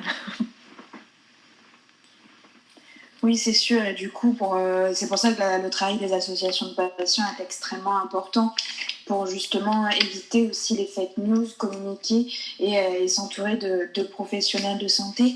Et justement, moi, j'aurais une question aussi pour Jacqueline. Vu que du coup, vous avez depuis l'enfance vécu ça, puis vous avez grandi avec ça, est-ce que vous avez trouvé... comment avez-vous vécu la transition vie d'enfant, vie d'adulte avec cette maladie-là? Je vais avouer qu'au départ, c'était un petit peu difficile parce que je voulais pas que je sois un bother, une nuisance à des personnes dont lesquelles j'allais à la maison des amis et les parents étaient là. Je voulais pas être une nuisance pour eux, alors j'avais honte, je voulais pas vraiment rester pour le souper, par exemple.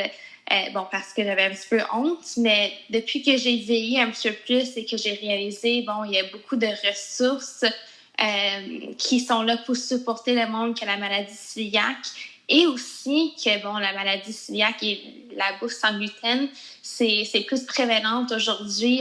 Il y a beaucoup plus de ressources, on peut le trouver beaucoup plus facilement dans les épiceries. Ça se vit beaucoup plus facilement versus quand j'avais 9, 10, 11 ans. Alors, maintenant, on dirait que c'est seconde nature, ça fait partie de ma vie. J'ai moins cette nuisance-là d'aller dîner ou souper à des gens parce qu'on trouve des aliments sans gluten très facilement dans les supermarchés ici à Montréal, au Canada, même à travers le monde. Alors, j'ai moins cette crainte-là de vivre ma vie comme une vie normale. C'est vraiment un élément important qu'elle mentionne, vivre sa vie comme une vie normale.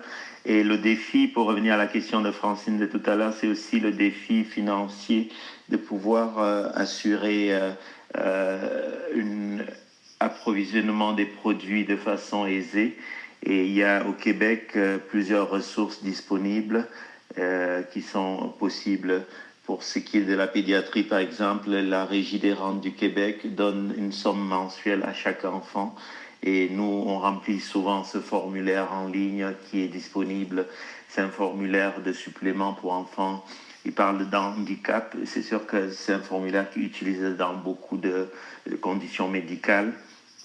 Et ce montant-là permet aux familles de couvrir une partie de leurs ressources. Par contre, quand ils arrivent à l'âge adulte, c'est toute une autre histoire et c'est plus les mêmes formulaires.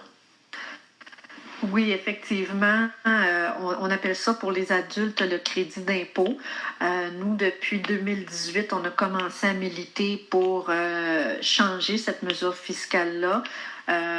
En résumé, ce que la mesure fiscale permet, c'est, oui, on peut faire une demande de crédit d'impôt.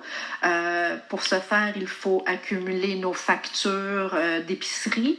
Il faut faire la différence entre le prix du produit régulier et le prix du produit sans gluten. On va pouvoir obtenir le crédit d'impôt si on a suffisamment de frais médicaux par rapport à nos revenus.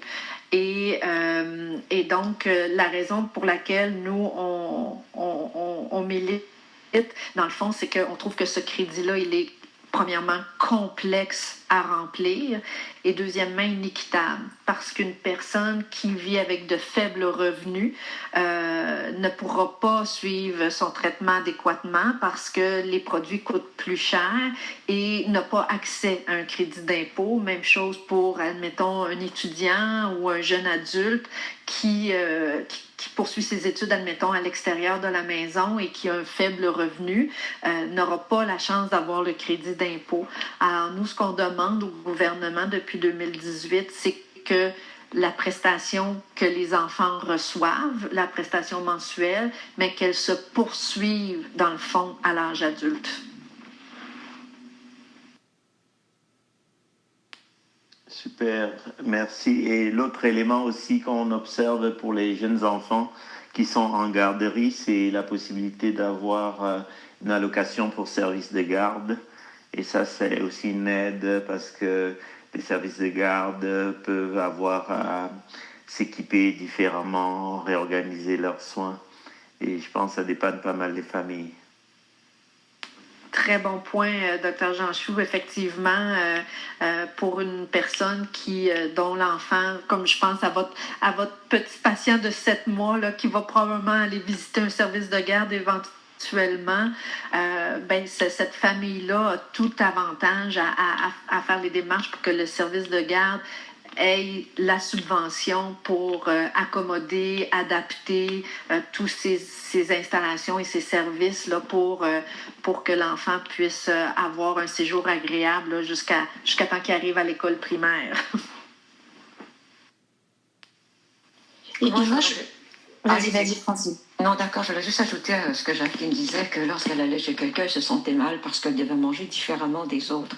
Alors peut-être juste donner quels sont les ingrédients permis et de peut-être dire aussi qu'il faut faire attention aux contaminations croisées, c'est-à-dire de ne pas mélanger un aliment qui a touché avec un autre, mais qu'il est possible d'aller manger chez quelqu'un. On peut nous faire de la viande, du poisson, des fruits. Quels sont les aliments permis, Dr. Jean-Chou? Donc, c'est sûr qu'à l'extrême, ce serait de prendre des aliments qui naturellement ne sont pas de base, ne contiennent pas de base tout ce qui est gluten et dérivé. Mais ces aliments-là rentrent dans le même registre la plupart du temps. Donc, dans ce contexte-là, on peut être très vite limité. C'est pour ça que certains aliments qui sont actuellement accessibles peuvent être des aliments classiques, par exemple des pâtes sans gluten. Et c'est des choses qui peuvent à ce moment-là donner le sentiment de manger des pâtes comme tout le monde, sauf que c'est sans gluten, ou d'autres produits comparables.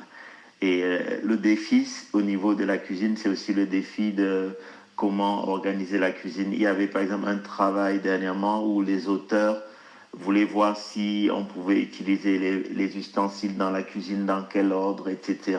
Et tous ces éléments contribuent beaucoup à améliorer la qualité de vie des patients parce que c'est sûr que ça demande une logistique très particulière au niveau de la cuisine quand on a plusieurs personnes qui ne mangent pas la même chose.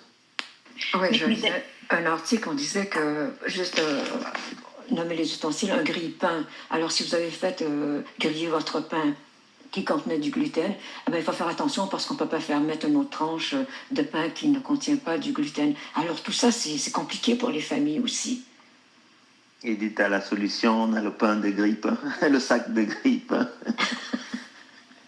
Effectivement, mais d'emblée, on va toujours recommander dans une même famille, pour la personne cœliaque, d'avoir son propre grille-pain pour faire griller son pain et pour les autres membres de la famille, d'avoir un grille-pain pour les pains avec gluten. Donc, effectivement, ça demande une certaine logistique. Et puis, comme Dr. Jean Chou dit, il existe ce qu'on appelle les sacs à grille-pain. Donc, on met notre pain sans gluten à l'intérieur de ce sac-là, qui est fait pour aller dans un grille-pain. Et à ce moment-là, il protège le pain sans gluten de la contamination. Et quand on est en visite ou en voyage ou au restaurant, ben, ça peut être un bon dépanneur si on veut manger notre pain sans gluten. Moi, docteur Jean-Jou, j'ai connu un couple qui, son mari était très intolérant au gluten. Et elle trouvait ça très difficile avec des contaminations croisées. Ce qu'elle a fait, c'est qu'elle a décidé avec les années de manger complètement comme lui. Et ma question est la suivante, c'est que si cette personne n'a pas de supervision, est-ce qu'elle comporte des risques, des carences alimentaires, vu qu'elle n'est pas allergique au gluten, elle n'a pas la maladie du cœliaque, mais qu'elle fait le même régime que son époux? Donc c'est un excellent point, une question qui se pose souvent, surtout lorsqu'il y a plusieurs cas dans une famille.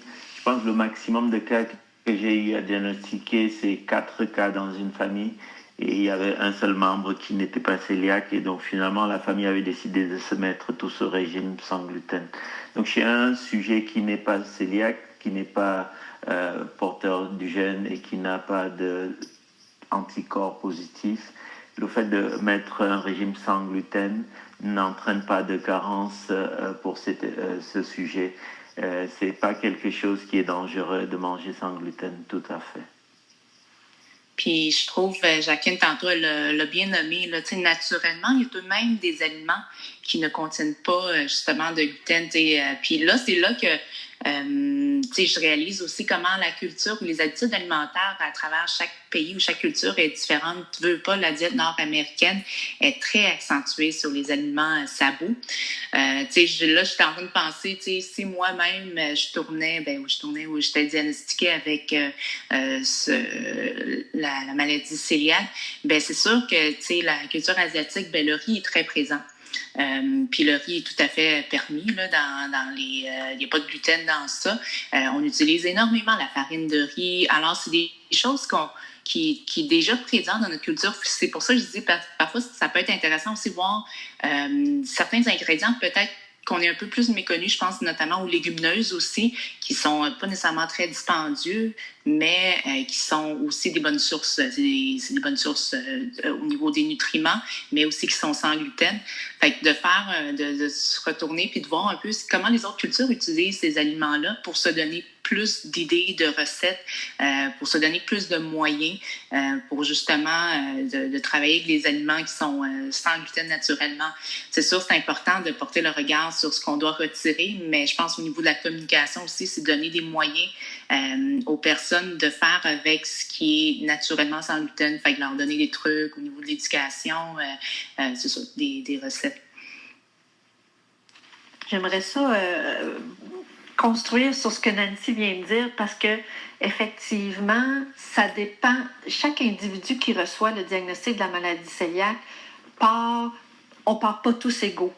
Dans le sens que il y a des gens que soit par la culture, dans la façon, dans les valeurs familiales et tout ça, il y a des gens qui vont cuisiner beaucoup, alors qu'il y a d'autres personnes qui sont tout le temps au restaurant, d'autres vont manger que des plats congelés. Donc, dépendamment de où on part, il y en a pour qui l'adaptation va se faire plus facilement, alors que pour d'autres, c'est comme monter le mont Everest. Ils partent de tellement loin, ils n'ont jamais fait à manger de leur vie.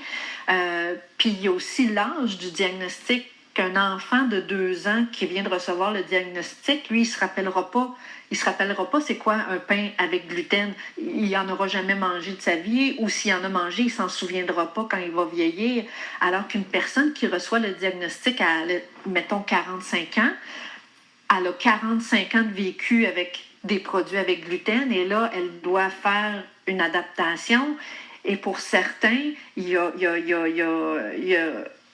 a comme une rébellion qui va s'opérer, c'est pas bon, ça goûte pas les bons produits auxquels j'ai été habituée. Donc, il y a tellement de choses à prendre en considération au moment du diagnostic.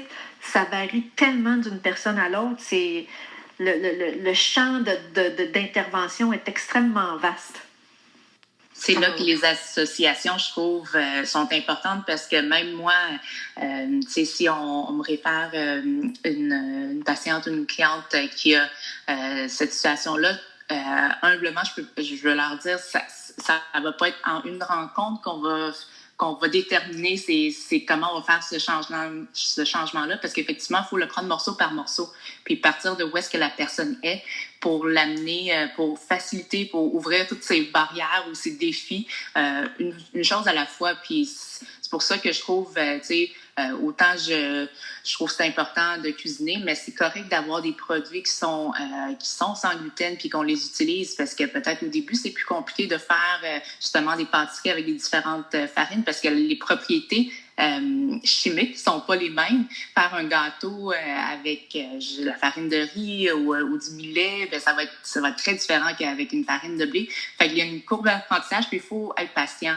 Puis je pense aussi que ça dépend selon la personne, effectivement, à quel moment on l'a diagnostiqué, puis le niveau d'inflammation aussi.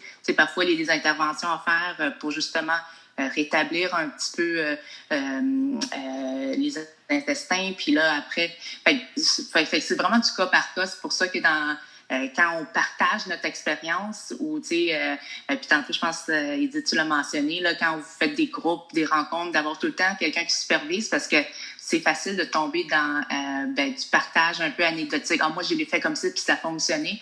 Peut-être pas pour l'autre personne. Fait que il faut vraiment comprendre chaque scénario, chaque contexte est tellement différent. Alors, c'est-à-dire que pour une personne qui découvre cette maladie un peu plus tard, avec l'âge, il y a des deuils à faire sur son ancienne alimentation. Et ça vient, comme vous le disiez, Nancy, au fur et à mesure. Il faut prendre un jour à la fois et découvrir de nouvelles façons de cuisiner avec des nouveaux ingrédients. Faire attention aux sauces, aux desserts et à tout ça. Francine, tu as mentionné un mot qui est extrêmement important, c'est oui, il y a des deuils. Moi, j'ai parlé de choc, mais il y a des deuils à faire. Puis on va passer à travers, une personne avec un diagnostic comme ça va passer à travers différentes étapes du deuil. Il va y avoir de la colère, il va y avoir du déni, il va y avoir, admettons, à un moment donné, la résignation, puis après l'adoption et tout ça. Donc, c'est exactement ça. Puis, les phases vont s'interchanger, vont revenir, vont repartir. Donc, et moi, nous, on dit tout le temps aux gens qui viennent de recevoir le diagnostic, il faut se donner du temps. Tout le monde fait des erreurs. Hein? Il y a des perfectionnistes. On a des gens qui sont perfectionnistes qui voudraient être capables d'appliquer le régime sans gluten dans 24 heures de façon parfaite. Et je vous dirais que c'est quasiment une utopie de dire qu'on va y arriver dans 24 heures. Donc, ça prend de la patience, ça prend beaucoup, beaucoup d'empathie envers soi-même pour être en mesure de se donner le droit à l'erreur. On a des parents qui nous appellent des fois, puis ça fait comme 5 ans, 6 ans que l'enfant est sur la diète sans gluten. Et puis, ils nous appellent, ils sont en pleurs parce que là, il y avait un morceau de pizza avec gluten dans le frigidaire, puis un morceau de pizza sans gluten. L'enfant est parti avec le mauvais morceau de pizza à l'école. Et quand ça fait longtemps qu'on suit le régime sans gluten, puis qu'on en mange par inadvertance, des fois, les conséquences sont importantes. Donc, mais ça arrive. Et il faut se pardonner, puis il faut continuer, puis on reprend. Mais c'est toutes des petites choses qui peuvent arriver dans la vie d'une personne cœliaque. Oui, effectivement, Edith, juste comme par expérience, je le regarde beaucoup comme viser un objectif. Je sais que ce n'est pas une trajectoire qui est linéaire.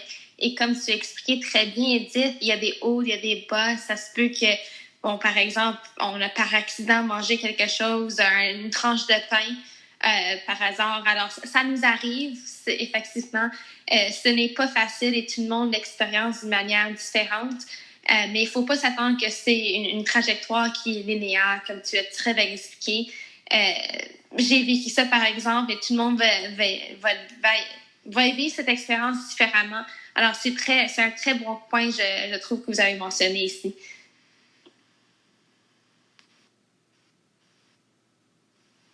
Et c'est là où joue aussi justement le rôle des pairs, des partages d'expériences. Et c'est aussi pour ce type de bénéfices qu'on pense que des plateformes comme celle-ci pourront être aussi intéressantes d'échanger. C'est sûr qu'il y a les plateformes d'échange autour de la diète, mais c'est aussi l'échange autour du vécu. Oui, c'est vrai que Clubhouse apporte une grande force parce que là, je vous remercie d'ailleurs pour tous vos témoignages. C'est extrêmement intéressant cette room de ce soir. Et du coup, moi, j'aurais une question plutôt dans le domaine de la e-santé. Est-ce qu'à l'heure actuelle, il y a de nouveaux dispositifs, des applications mobiles ou quelque chose de connecté pour vous aider? Alors, je pose du coup la question à Jacqueline et à Edith, pour vous aider justement, et à Nancy aussi bien sûr, et au docteur, pour vous aider dans votre quotidien à vivre sans gluten plutôt. Alors, en termes d'application, j'en connais pas une en particulier. Par contre, quelque chose qui est très utile pour moi, surtout quand je voyage pour compétition, c'est des cartes de restaurants qui expliquent la maladie cœliaque et quels sont les restreints. Alors, à chaque fois que je vais dans un différent pays pour aller m'entraîner ou soit compétitionner, j'imprime cette formulaire-là ou je l'ai sur mon cellulaire comme photo. Alors, je peux le montrer aux gens et pour qu'ils puissent comprendre exactement c'est quoi la maladie cœliaque et c'est quoi le processus, comment est-ce qu'il peut gérer la nutrition et tout au-delà de ça. C'est très bien expliqué, ces cartes qu'on peut retrouver en ligne. On peut simplement googler gluten-free restaurant cards et il y a plein de langues italiennes, chinois, le japonais et on peut tout trouver facilement en ligne. Ah oui, c'est super. Justement, je me demandais s'il y avait des restaurants qui étaient vraiment spécialisés sans gluten aussi. Si vous avez déjà vu un restaurant qui était vraiment spécialisé sans gluten. En fait, au Québec, il y a un programme de certification pour les restaurants. Le programme a été lancé en 2018, si ma mémoire est bonne. Par contre, il y a très, très peu de restaurants qui ont voulu adhérer ou aller chercher cette certification-là. Il y en a, je crois, c'est 5 ou 6 au Québec. Donc, il y en a très peu. Il y a beaucoup de restaurants, par contre, qui vont se dire sans gluten ou gluten-friendly ou des choses comme ça. Par contre, malheureusement, ils vont toujours indiquer un avertissement au bas du menu ou à quelque part sur leur site Internet en disant qu'ils ne peuvent pas gérer la contamination croisée. Donc, c'est un petit peu dommage. Je dirais que nous, dans nos recommandations au niveau des restaurants, on veut que les gens puissent aller au restaurant. Par contre, d'y aller tous les jours, ça peut devenir peut-être s'exposer quand même à certains risques. Mais quand c'est de temps en temps, puis qu'on prend le temps d'appeler le restaurant avant, de poser des questions sur le menu, de voir comment ils font leurs plats et tout ça, il y a toujours moyen de s'en sortir. Mais comme l'expliquait Jacqueline, encore là, chaque personne n'a n'a pas la même aisance de poser les questions ou aussi de dire, je fais attention à ma santé et je prends ma santé en main et je vais poser beaucoup de questions. Il y a des gens qui vont préférer ne pas poser de questions et ne plus aller au restaurant. Donc, chaque personne va le vivre très différemment. Puis au niveau des applications, je vous dirais que c'est ce qui est le plus demandé par la communauté cœliaque. Les gens voudraient tellement avoir une application qui leur dirait ça tu peux et ça tu ne peux pas. Mais il y en a quelques-unes qui existent et c'est toujours la même problématique qui revient, c'est qu'après un certain temps, maintenir la base de données à jour, c'est très difficile. Et aussi, c'est de savoir qui a fait cette base de données-là. Est-ce que cette base de données-là, elle est collée à la réglementation? Moi, je dis toujours aux gens, il n'y a personne d'autre que Kraft qui peut dire qu'est-ce qu'il y a dans les produits Kraft. Alors, au niveau des applications, du numérique, il n'y a rien, en fait, ou presque qui existe. Oui, parce que moi, je pensais à l'application Yuka, par exemple, qui aide pas mal à justement à déchiffrer les étiquettes, et je me demandais si... faudrait que je vérifie. Je vérifierai de mon côté, en tout cas, si elle a la mention sans gluten. Donc, je ne sais pas si vous connaissez Yuka. Non, jamais entendu. Non, moi non plus. Est-ce que vous pouvez l'appeler? C'est YUCCA, il me semble. OK, je vais vérifier. Je la connais. J'ai pas entendu le nom. Non, pardon, excusez-moi. C'est YUKA. KA, parfait. Et en fait, ça permet... Alors, ils font les produits alimentaires, ils se sont d'abord développés là-dessus, puis au niveau des produits cosmétiques. Et en fait, on a l'application qui est ouverte et on peut scanner tous les codes barres des produits qu'il y a dans les magasins. Et en fait, ça nous donne un petit peu... Alors, il me semble que... J'ai une amie endocrinologue qui m'avait expliqué que c'était une autre version d'une application un peu plus médicale qui avait été lancée justement pour lire les étiquettes, les additifs, le sucre et tout ce qui va avec. Et du coup, c'est extrêmement intuitif parce qu'on a juste à scanner le code barre. Et on a les informations, voilà, si il nous sélectionne si le produit est bon, médiocre ou mauvais, et pourquoi il est mauvais, parce qu'il y a tant d'additifs, parce qu'il y a trop de sucre ou parce qu'il y a du pro. Donc même pour la cosmétique, c'est une application. Je vous conseille d'aller regarder. Je vais moi de mon côté regarder s'il y a une partie sans gluten, parce que c'est vrai que ce serait intéressant de se rapprocher peut-être d'entreprises comme ça pour leur suggérer une idée. C'est vraiment super. J'ai vu le site que tu as mis en ligne avec... ils font un système de scanning des produits. C'est intéressant. Donc, on va regarder pour le gluten. Excellent. Donc, on arrive vers la fin de cette discussion fascinante, passionnante. C'est vraiment agréable. Oui, moi j'ai pris des notes justement parce qu'il y a plein de choses qui ont été soulevées d'extrêmement intéressantes. Par exemple, la différence entre l'intolérance, l'allergie. Qu'est-ce que c'est exactement qu'une maladie cœliaque? Parce qu'on parle, voilà, le gluten et ses effets de mode.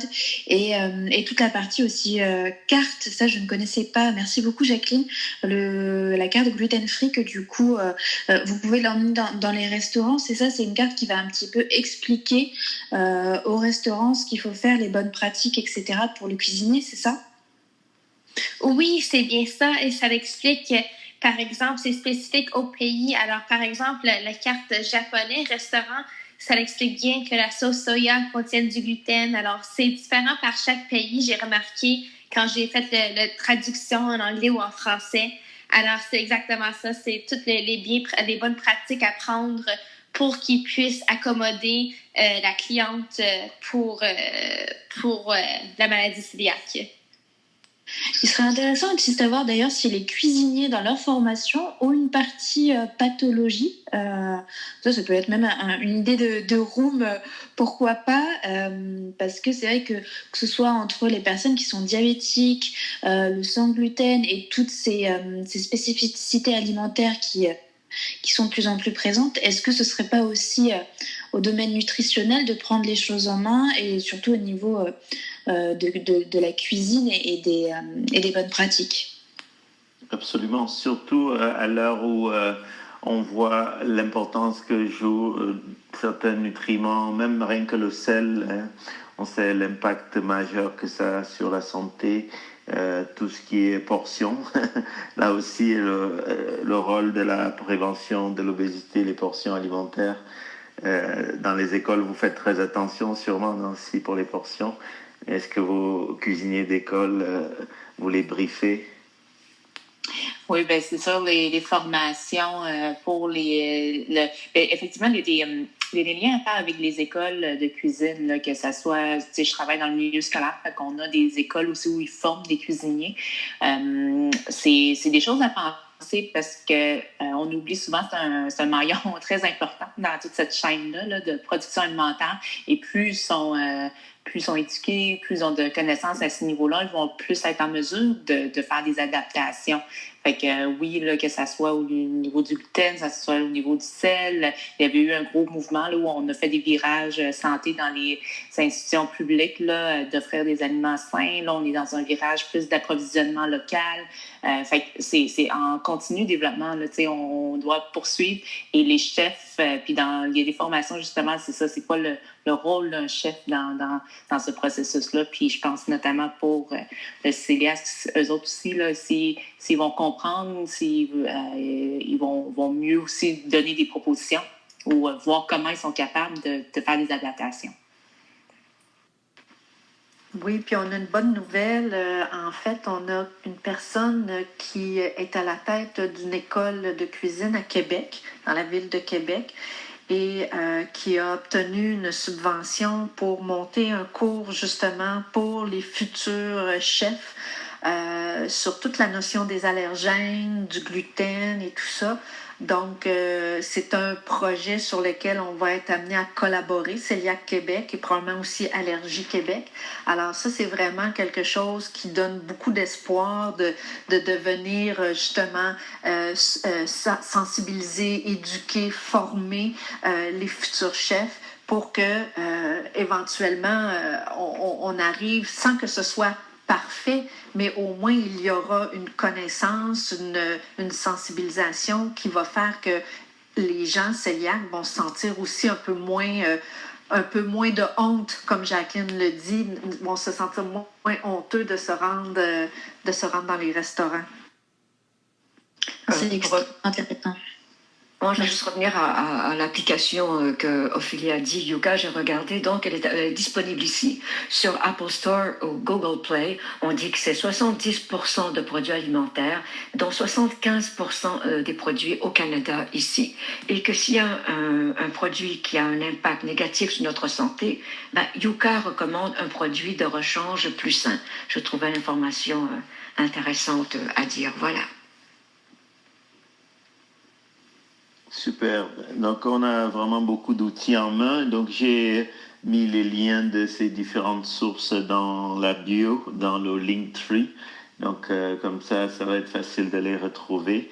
Je pense qu'on arrive progressivement vers la fin. Je ne sais pas si Marie ou Ndé, que je vois dans l'auditorium, si vous avez des questions, n'hésitez pas à monter, poser à nos différents intervenants de renom. Est-ce qu'on fait un dernier tour de table, Nancy, Ophélie? Oui, on peut faire ça. Je peux commencer. J'ai trouvé la discussion très agréable, puis je trouve la combinaison d'avoir, oui, des professionnels de la santé, mais aussi des personnes qui ont vécu, qui ont adapté leur vie. C'est fort intéressant. Puis aussi, là, chapeau là, à Edith, là, puis à ce que Celiac Québec fait. Je pense il y a tellement de choses à développer. Puis encore là, bravo là, avec le peu de ressources, vous faites déjà beaucoup. Là. Je suis sur votre site Internet, puis là, je regarde.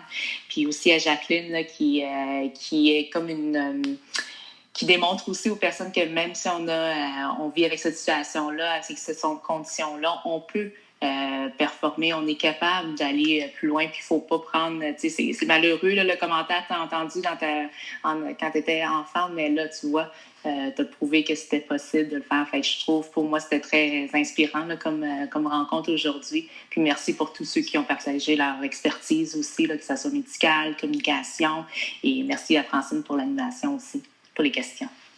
Merci beaucoup, Nancy. Merci pour ton input et on sera vraiment heureux. On parlera de maladie de Crohn prochainement, un autre défi avec l'école, l'absentéisme, etc.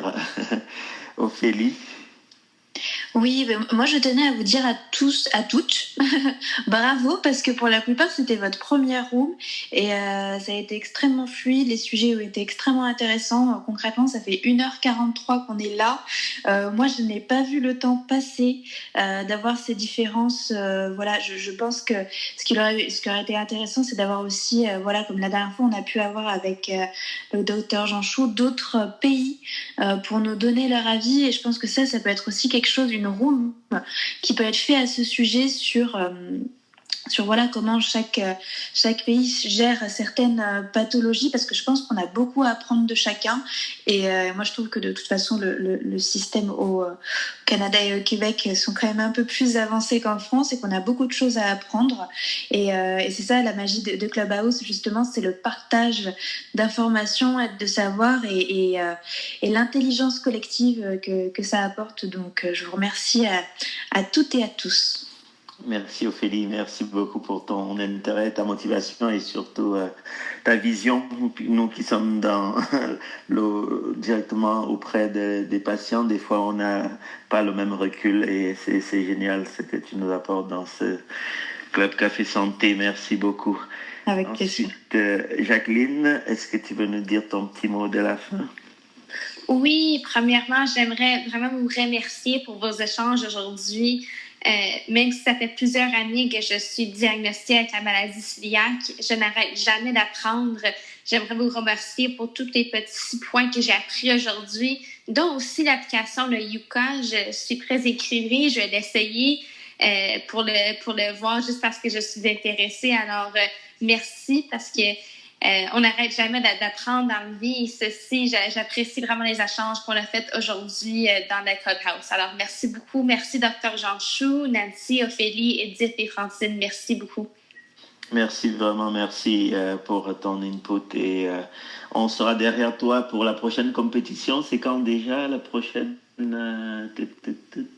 Si tout va bien, les séries mondiales dans 2 semaines, sinon les Jeux olympiques cet été à Tokyo. Wouh, on va venir à Tokyo. Merci. Francine, t'es prête à aller à Tokyo? Oui, moi je suis prête à partir pour Tokyo, mais là j'ai vu qu'il peut avoir seulement les athlètes ce matin et aucun visiteur pour les Jeux. Alors, voilà. On sera là par la pensée, Jacqueline. Oui, on sera là avec elle, en pensée, comme vous dites. Excellent. Merci pour le support. Bravo encore. Et puis, donc, pour le mot de la fin, Francine, première modération. Toi, tu es une pro du micro. Vous avez apprécié comment elle a géré ça comme une championne? Je sais pas, écoutez, je ne vais pas faire ça comme une championne. Je trouve que c'est un lieu, un rassemblement, comme une petite famille. On a tous émis nos opinions. Il y a les gens qui viennent de la santé, leur expertise.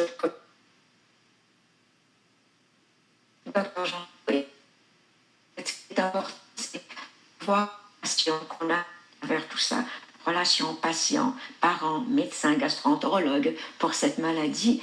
Et si j'aurais quelque chose, une lumière au bout du tunnel, avec toutes les recherches que l'on fait, est-ce que vous croyez, docteur Jean Chou, sur ce mot de la fin, qu'on peut espérer un jour trouver un médicament, un vaccin? On voit là qu'on est en pleine COVID-19 et qu'on a pu trouver quelque chose pour cette pandémie. Est-ce qu'il est possible d'espérer un jour avoir un vaccin, un médicament pour cette maladie de cœliaque? Oui, je dirais que les bons ont été faits les dernières années au niveau de la recherche. Il y a des approches différentes à différents niveaux de ce circuit entre le contact au niveau de la muqueuse intestinale et la réaction immunologique. Et ces différentes étapes ont évolué jusqu'à arriver à des essais cliniques de phase 3 où on donne à des patients des produits qui permettent de diminuer l'impact de l'ingestion du gluten.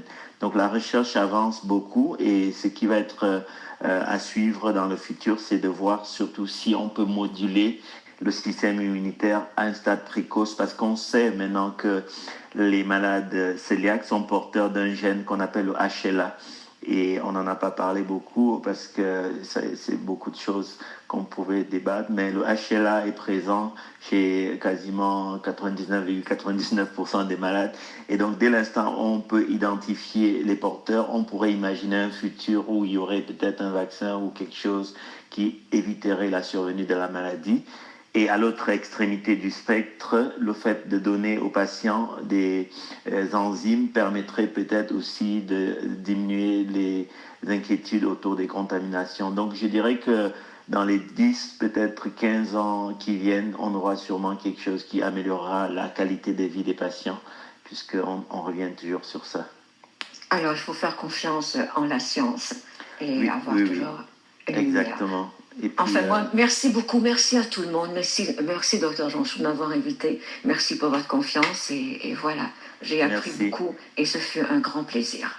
Merci beaucoup et je vais passer la parole à Edith qui va nous dire son mot de la fin avant qu'on ne conclue. Ben, tout d'abord, première expérience super passionnante. J'étais un peu intimidée par Clubhouse. Quand on ne connaît pas quelque chose, on se demande toujours comment ça va terminer. Mais moi, ça fait 8 ans que je suis avec la maladie cœliaque par rapport à mon garçon. Ça fait 4 ans que je suis avec Cœliaque Québec. Je suis là-dedans à tous les jours de ma vie. Et je ne cesse d'apprendre et ce qui me fait le plus plaisir, c'est quand il y a des rencontres comme aujourd'hui où j'apprends encore. Pour moi, c'est tellement important de faire un maillage entre les professionnels de la santé et les patients. Il faut qu'il y ait une meilleure collaboration, une meilleure cohésion pour, réduire le délai du diagnostic, assurer une meilleure prise en charge. Dr. Jonchou, Nancy, nous, on dit souvent, Cœliaque Québec, on est là pour... Tu sais, vous ne voyez pas vos patients tous les jours, vous les voyez peut-être une fois par mois ou une fois par année ou des choses comme ça. Puis nous, on est là pour les accueillir et les aider dans ces autres moments-là. Donc, je me dis, si on se met tous ensemble, ben c'est comme si on assurait vraiment, là, en anglais, le mot, on dit, on va pamperer les patients, mais c'est vraiment ça, mon objectif à long terme, c'est d'avoir vraiment, là, que chaque patient cœliaque se sente bien accueilli, bien encadré, puis que dans le fond, l'objectif, c'est qu'ils retrouvent le plaisir de manger, le plaisir de cuisiner, le plaisir de refaire des repas entre amis. Alors, je vous dis un grand merci à toutes et à tous pour ce bel échange aujourd'hui. Merci beaucoup Edith et vraiment heureux de ce partenariat. Donc je vais annoncer d'ailleurs qu'avec Cœliaque Québec, on a un événement qu'on organise pour les professionnels de la santé et pour les différents acteurs. C'est le 28 mai, donc ça va être en ligne. Donc c'est une formation qui permettra de débattre des enjeux autour justement de la maladie cœliaque, du régime sans gluten. Donc ça va être vraiment un bel événement, Edith, on a hâte. Oui. Très bon point. Et oui, on va probablement l'annoncer là. Si c'est pas cette semaine qui s'en vient, ça va être l'autre, mais un bel événement, autant pour les professionnels de la santé le vendredi que pour les personnes qui sont atteintes de la maladie cœliaque le samedi. Alors, vraiment, on a très hâte là, à cet événement-là aussi. C'est ça. Donc, juste pour souligner, chaque événement où il y a les familles qui viennent, c'est toujours une belle opportunité d'échange. Et ce que Cœliaque Québec fait par ces événements-là, on réfléchira au futur peut-être pour en faire de temps en temps sur cette plateforme. Parce que chaque année, comme je dis, rien qu'à Sainte-Justine, il y a 100 nouveaux patients qui sont diagnostiqués. Donc, on pourrait imaginer des discussions mensuelles comme ça, à bâton rompu. Et puis, ça permettrait d'avancer. On travaille beaucoup sur la qualité de vie aussi. On n'a pas eu l'occasion d'en discuter, à la fois pour les enfants et les adultes. Donc, il y a des projets autour de ça. Donc vraiment merci à chacune d'entre vous d'avoir pris le temps pendant presque 2 heures d'écouter. Et je ne sais pas s'il y a des derniers messages, sinon on va pouvoir clôturer ici. Et, Oui, je fais un dernier message parce que du coup, j'ai fait de petites recherches en attendant. Yuka, il y a bien une partie sans gluten sur la partie premium de l'application. Et en faisant mes recherches, je me suis rendu compte qu'il y avait plein d'autres applications possibles pour savoir où aller manger sans gluten et plein d'autres applications de scan spécifiques à ça. Donc, je vais continuer mes recherches et puis j'hésiterai pas à vous les partager sur les réseaux. Du coup. Excellent. Merci beaucoup, Ophélie. Et puis, donc, on va conclure ici. Et juste, je rappelle qu'il y a sur le Linktree la liste des prochains thèmes qu'on a prévus. Il y a beaucoup de choses en perspective qu'on va discuter. On va parler beaucoup de thèmes autour de A à Z, donc la maladie de Crohn, l'hypertension, le diabète, l'obésité. On aura un chirurgien bariatrique, quelqu'un autour de problèmes respiratoires. On aura aussi des thèmes autour de l'errance médicale, les déserts médicaux, tout ce qui est intelligence artificielle santé. Ophélie, on a un thème lundi, je ne sais pas si tu veux l'annoncer. Oui, alors c'est pas ce lundi-là, mais du coup c'est le lundi d'après, sur justement en fait comment Clubhouse peut aider le domaine de la santé, que ce soit au niveau des conversations entre différents professionnels, ou justement recréer ce lien entre le patient et le professionnel de santé pour vraiment avoir un coup de boost sur la prévention. Donc voilà, je suis en train de préparer les thématiques que l'on pourra aborder, mais je pense que Clubhouse est un réseau social qui a de belles perspectives dans le domaine des sciences et de la santé pour la facilité du partage. Et je dirais même plus, Ophélie, ce thème-là, après la discussion, on pourra réfléchir peut-être d'en faire un article pour un journal scientifique parce qu'il y a beaucoup de matériel derrière qui pourrait être utile pour partager aux scientifiques. Donc vraiment, merci beaucoup. Je pense qu'on va terminer ici et je vous souhaite une bonne après-midi.